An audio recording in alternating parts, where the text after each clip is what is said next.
victoire de la liberté religieuse aux États-Unis. Le pâtissier chrétien qui avait refusé de livrer un gâteau de mariage à un couple d'homosexuels a gagné devant la justice américaine.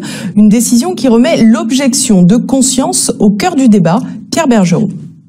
Une victoire judiciaire historique. Lundi, la Cour suprême des États-Unis a donné raison à Jack Phillips, un pâtissier évangélique qui avait refusé de livrer un gâteau de mariage à un couple d'homosexuels. Entre liberté religieuse et lutte contre les discriminations, c'est donc le premier principe qu'il a emporté. À partir de 2012, Jack Phillips avait été condamné à de multiples reprises par les autorités du Colorado. Il a ensuite décidé de porter l'affaire devant la Cour suprême.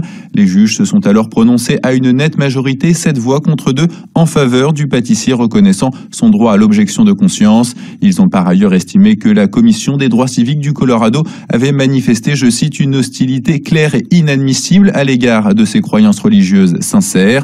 De plus, le pâtissier a toujours récusé l'accusation de comportement discriminatoire, assurant qu'il n'avait aucun problème à vendre des gâteaux classiques à des homosexuels. Une intégrité qui lui a valu le soutien de l'administration Trump, d'une vingtaine d'États conservateurs et de nombreux spécialistes du droit.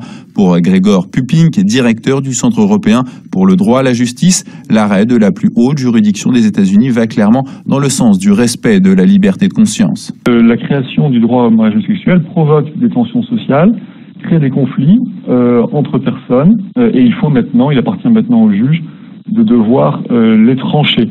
Et la Cour suprême américaine a tranché ce conflit dans le sens du respect de la liberté de conscience des personnes, bien que cet arrêt soit néanmoins tout de même assez mesuré et circonstancié. Mais c'est quand même une bonne nouvelle pour les personnes attachées à la liberté de conscience face, on va dire, aux révolutions sociétales, face à l'évolution de la société en matière de mœurs.